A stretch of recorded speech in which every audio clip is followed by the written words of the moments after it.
오늘은 성탄절입니다. 기쁘고 또 감사해야 할 절기가 코로나로 인해서 경직되었고 분위기가 다운되고 말았습니다. 하루하루가 웃을 일 별로 없는, 그래서 불안하고 답답한 시간을 보내는 것 같습니다. 코로나 블루라는 말도 있듯이, 새로 생긴 말이죠. 코로나 블루라는 말이 있듯이 아무것도 할 수 없다는 사실에 감정 소모가 심각해지고 또 무기력해지고 점점 지쳐가는 것 같습니다. 화를 주체 못하고 건들면 터질 것 같은 사람들이 참 많이 있는 것 같아요. 그 안에 화가 가득하기 때문에 건들면 터질 것 같은 사람들이 많이 있는 것 같습니다. 중요한 것은 위기 때의 실력이 진짜 실력이라는 말이 있는데요.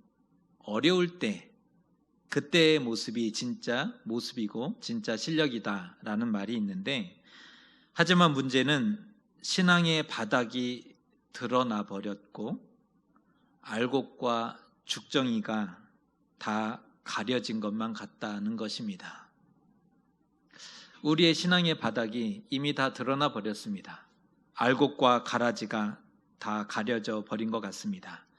이미 생존 게임이 시작된 것이지요. 살아남는 자가 승자인 생존 게임. 버티는 것이 믿음이고 사는 것이 아닐까? 오늘 시대의 믿음을 무엇이라고 얘기할 수 있겠는가? 살아남는 것이 승자가 되듯이 버티는 것, 또 지켜가는 것, 그것이 믿음이지 않을까 조심스럽게 생각해 봅니다. 그럼에도 어려운 가운데에도 오늘도 예배하며 또 믿음을 붙잡고 계신 여러분이 진심으로 또 존경스럽습니다. 어려운데 여전히 믿음을 지키고 계신, 또 여전히 예배를 섬기고 계신 여러분이 진심으로 존경스럽습니다.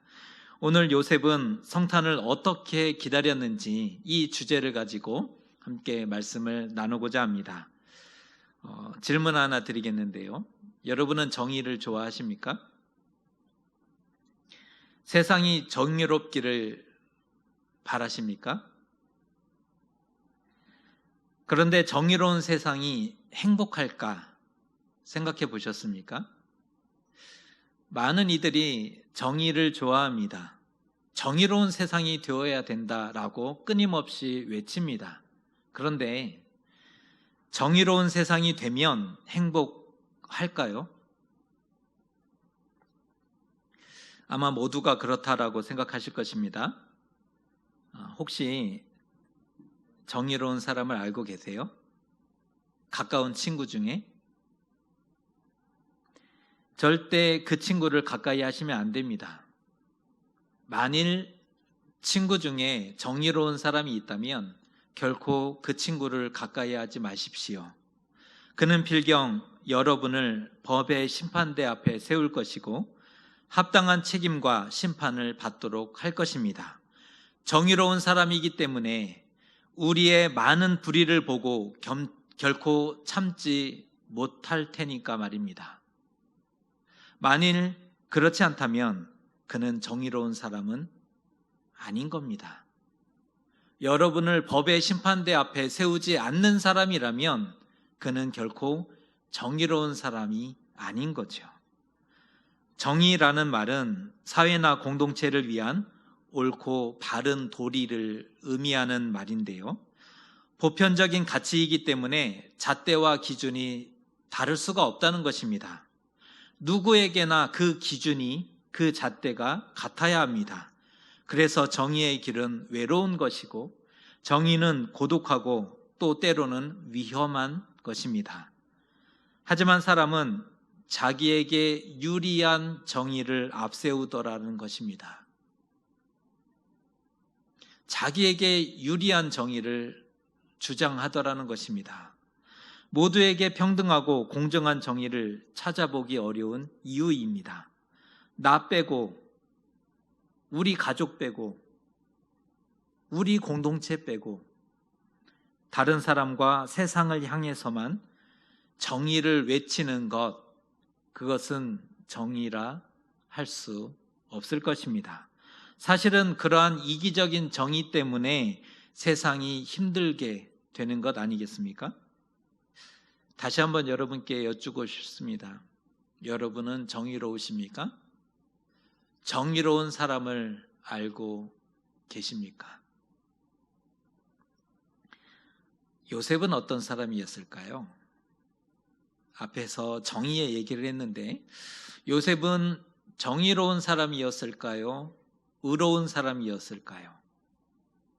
이 구분을 오늘 말씀을 통해서 이 두 가지의 구분을 해보면 좋을 것 같습니다. 요셉의 행동을 보면 그가 어떤 사람인지를 알 수가 있는데요. 요셉은 약혼한 상태에서 마리아가 잉태된 사실을 알게 됩니다. 아직 동거하지 않은 약혼한 상태에서 아내 된 마리아가 잉태된 것을 알게 되었다는 겁니다. 자기 외에 다른 사람을 만났다는 외도의 증거이지 않습니까? 인간적으로 보면 크나큰 배신입니다. 용서할 수 없는 죄일 수도 있습니다. 부부간의 신뢰가 완전히 깨진 거죠. 오늘 말씀을 이해하기 위해서는 당시의 약혼이 어떠한 의미를 가지는지를 살펴봐야 하는데, 이 당시의 약혼은 오늘날과 비교할 수 없을 만큼의 법적 구속력을 갖는 그러한 상황이었습니다. 사회적으로는 법적인 부부였다는 거예요. 약혼했다라는 것은 당시 사회적으로 이미 공적인 부부로 인정받았다는 것입니다. 만일 약혼하고도 다른 사람을 만나거나 마음을 다른 사람에게 뺏긴다면 간음죄에 해당되는 것이죠. 심지어 약혼자가 사망하면 여성은 평생 과부로 살아야 했습니다. 아니, 약혼했는데 배우자가 잘못되면 평생 호라비와 과부로 살아야 했다는 겁니다. 약혼을 취소하기 위해서는 법적인 이혼 절차를 거쳐야 하는 그러한 까다롭게 엄격하게 제도를 만들어 놓았던 것입니다.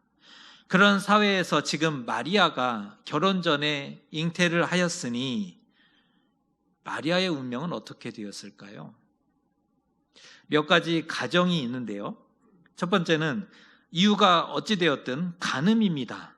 율법대로 처형하는 방법이 있습니다. 할 말이 없죠. 법이거든요. 율법을 어겼으니 율법대로 처형당하는 방식이 있습니다. 또 하나, 도망하는 방식인데요. 도망해서 평생 숨어 산다. 그녀는 고향으로 돌아갈 수 없었습니다. 간음죄로 돌 맞을 것이 분명했기 때문입니다. 그런데 마리아의 나이가 어떻게 되느냐 추정을 해보면 이 당시 여성의 평균 결혼 연령이 13세 정도입니다. 우리나라 중학교 1학년 14살 정도 되는 시기에 이 당시는 평균적으로 결혼을 하였습니다. 마리아의 나이를 14살로 추정해 본다면 그 어린 나이에 여성의 몸으로 평생 혼자 살아낼 수 있었을까? 쉽지 않은 부분이죠.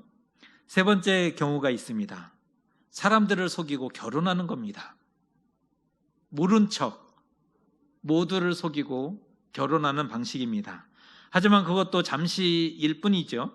출산이 다가오고 점점 배가 불러오고 출산이 다가오게 되면 간음의 사실이 드러나는 것은 시간 문제이죠. 시한폭탄을 마치 품고 있는 것과 같습니다. 그 간음의 사실이 드러나는 것은 시간 문제일 수밖에 없는 거죠.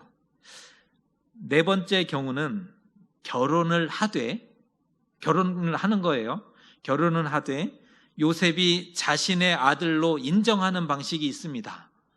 내 아내다, 내 아들 맞다, 요셉이 인정하는 것입니다. 그렇다면 사는 길이 열릴 수 있었습니다. 단 요셉이 연기가 아니라 그 위기를 모면하기 위해서, 그 어려움을 넘기기 위해서 연기하는 것이 아니라 그 모든 일을 진심으로 받아들일 수 있었을 때 가능합니다. 이런 상황에서 만일 요셉이 정의로운 사람이었다면 성탄은 취소되고 말았을 것입니다. 생각해 보세요. 그 누구보다 정의로운 사람이었다면 성탄은 취소되었습니다. 그 많은 예언은 없던 일로 된 거죠. 천사가 현몽한 것 다 헛수고가 되는 겁니다. 하나님의 오랜 계획은 다 수포로 돌아갈 수밖에 없는 거죠. 그렇게 예수님의 성육신은 무산되고 세상은 여전히 죄와 사망 가운데 빠져 있었을 것입니다. 요셉이 정의로웠다면 마리아는 출산도 하기 전에 간음죄로 인해 돌에 맞아 죽어야 마땅했습니다. 하지만 요셉은 드러내지 않고 가만히 끊고자 했다. 이렇게 성경은 표현합니다. 드러내지 않고 가만히 끊고자 했다. 그라고 해서 왜 분노가 없었겠습니까? 자신을 배신한 것이고 그도 남자였지 않습니까? 그에게는 분노가 없었을까요? 고민 1도 없었을까요? 그러지 않았을 것입니다. 하지만 쉽지 않은 결정을 한 거죠. 마리아를 생각해서 이를 더 키우지 않고 조용히 이혼하고 마치려 한 것입니다. 인간적으로 보면 요셉 참 괜찮은 사람입니다. 하지만 요셉이 그것을 자신의 생각을 행동으로 옮기려 할 때 주의 사자가 현몽하죠. 이러한 말을 듣습니다. 내 안에 마리아 데려오기를 무서워하지 말라. 그에게 잉태된 자는 성령으로 된 것이라. 요셉은 주의 사자를 통해서 엄청난 계시를 전달받게 됩니다. 이 계시를 듣고 요셉이 무엇을 하였는가? 그 말씀이 24절, 25절의 말씀인데요. 우리가 함께 같이 읽어보겠습니다. 시작. 요셉이 잠에서 깨어 일어나 주의 사자의 분부대로 행하여 그의 아내를 데려왔으나 아들을 낳기까지 동침하지 아니하더니 낳음의 이름을 예수라 하니라. 요셉은 말씀대로 마리아를 데려와서 아내를 삼았고 아들을 낳은 다음 예수라 하였습니다. 든든한 남편이 되어 주었습니다. 불안하고 두려웠을 누구 하나 의지할 수 없었던 마리아에게 든든한 남편이 되어줍니다. 그리고 자기 아들로 인정했다는 것입니다. 하나님의 뜻을 받아들이고 순종했기 때문입니다. 또 아들을 낳기까지 동침하지 않았다라는 표현이 독특한데요.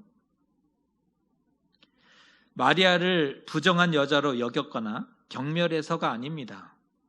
오히려 온전한 순종이었고 마리아에 대한 존중이었음을 볼 수가 있습니다. 만일 그가 주의 사자의 말을 의심했거나 아내를 미워하거나 더러운 여자로 생각했다면 하나님의 계획은 중단되고 말았을 것입니다. 설령 예수께서 성공적으로 태어났다 하더라도 가정의 불행과 파탄은 막을 수 없었을 것입니다. 적어도 요셉은 진심으로 순종하고 있음을 볼 수가 있습니다. 상황에 등 떠밀려서 어쩔 수 없는 선택을 한 것이 아닙니다. 거부할 수 없는 신의 위엄과 권세에 짓눌려서 말 한마디 못하고 굴복당한 것이 아니라는 것입니다. 순종과 헌신이었습니다. 요셉에게 얼마나 큰 헌신과 결단이 있었는지 모르는 거죠. 이 짧은 사건 속에 요셉의 헌신과 결단이 녹아 있음을 볼 수가 있다는 것입니다. 신앙적으로도 참 멋진 사람이다.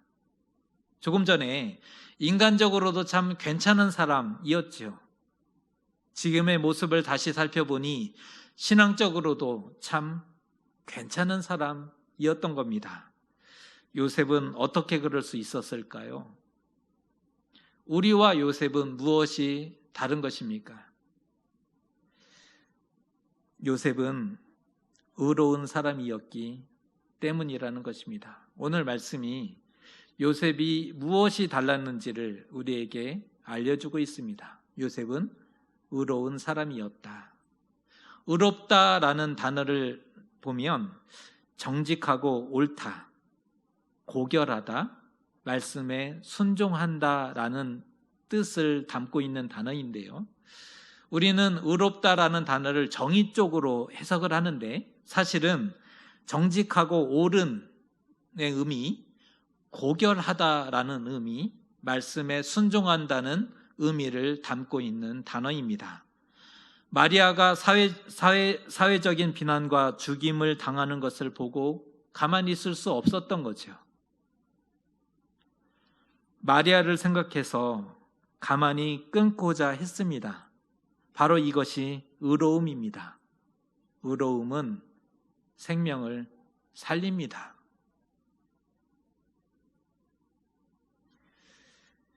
또 주의 사자가 찾아와 말씀하자 말씀대로 순종하지 않았습니까? 하나님의 사자가 천사가 찾아와서 말씀을 전하자 요셉은 말씀대로 순종합니다. 말씀대로 마리아를 데려왔고 아들을 낳아 예수라 하였습니다. 참 대단한 거죠. 쉬운 일이 아니었지만 그 어려운 것을 요셉이 해냈던 것입니다. 이것이 의로움입니다. 의로움은 말씀에 순종합니다. 이러한 요셉의 의로움과 순종이 있었기 때문에 오늘의 성탄이 있게 된 것입니다. 요셉은 하나님의 새 역사와 새 창조와 또 구속사를 여는 역사적인 인물이 되었습니다. 마리아의 역할을 간과할 수 없지만 요셉의 그 역할이 결코 작지 않다는 것입니다. 요셉으로 인해 예수께서 성공적으로 성육신 하시게 되었습니다. 그리고 우리는 사망과 죄에서 놓이게 되었고 구원을 얻게 된 것입니다. 오늘 말씀 23절의 말씀입니다. 보라, 처녀가 잉태하여 아들을 낳을 것이요 그의 이름은 임마누엘이라 하리라 하셨으니 이를 번역한즉 하나님이 우리와 함께 계시다 함이라. 요셉의 의로움과 순종의 결과였습니다. 마침내 하나님이 사람에게 오시게 되었습니다. 하나님이 사람으로 이 땅에 오실 수 있게 된 것입니다. 이 말을 다시 설명하면 하나님이 사람과 함께 하셨다. 임마누엘, 진정한 성탄이 완성된 것입니다. 요셉은 정의로운 사람인가요? 의로운 사람이었습니까? 의로운 사람이 많아질 때 세상은 지금보다 더 따뜻하고 밝아지고 아름다워질 것입니다. 정의로운 사람이 많아질 때는 아픔이 있고 자신의 정의를 주장할 때는 누군가는 눈물을 흘려야 하지만 의로운 사람이 많아질 때는 지금보다 더 따뜻하고 밝아지고 또 아름다워질 것입니다. 정의의 이름으로 널 용서하지 않겠다. 예전에 보았던 만화에서 이런 얘기가 있었던 표현이죠. 정의의 이름으로 널 용서하지 않겠다. 심판하고 정죄하고 책임을 지우는 세상, 그보다 마음이 따뜻한 사람들이 함께 살아가는 세상을 만들고 싶습니다. 의로움은 정의보다 더 영적입니다. 그런 점에서 의롭다라는 것은 정의보다 더 영적인 표현입니다. 사람을 살리지 않습니까? 말씀에 순종하지 않습니까? 더 영적이죠. 요셉의 의로움이 예수님의 오실 길을 준비했습니다. 마침내 약속이 성취되었고 구원의 길이 열려졌습니다. 위기의 시대를 살아가는 오늘 우리에게 필요한 것은 정의가 아닌 의로움입니다. 만일 예수께서 정의의 잣대로 우리를 평가하셨다면 아무도 살아있지 못했을 것입니다. 아무도 구원에 이르지 못하는 거죠. 그러나 주님은 용서와 사랑으로 구원과 생명으로 우리에게 옷 입혀 주었습니다. 자격이 되었기 때문이 아니라 다 안다. 이 마음으로 용서와 사랑의 옷을, 구원과 생명의 옷을 입혀 주셨지요. 우리는 예수님께 큰 의로움을 바라는 사람들입니다. 주님, 나를 좀 불쌍히 여겨 주십시오. 예수님의 의로움을 구하는 존재들입니다. 그러나 정작 다른 이들을 향해서는 정의의 눈으로 판단하고 정죄하는 것은 오류입니다. 성탄을 기다리는 사람은 어떠한 사람이어야 하는가? 오늘 성탄절이지만 성탄을 기다리는 사람은 어떠한 사람인가? 정의로운 사람이 아니라 의로운 사람이 되어야 합니다. 예배하며 무슨 계획과 무슨 결단을 하셨습니까? 사람을 살리는 의로움을 가지셨으면 좋겠습니다. 말씀에 순종하여 이웃에게 온기와 따뜻함을, 희망을 전하는 의로움을 소유하셨으면 좋겠습니다. 사람을, 생명을 살리는 의로움, 말씀에 순종하여 세상을 따뜻하게 하는 의로움, 그럴 때 하나님이 우리와도 함께 주실 것입니다. 임마누엘로 함께 주실 것입니다. 이러한 참된 의로움을 소유하는 저와 여러분 되시기를 주님의 이름으로 축복합니다. 기도하겠습니다.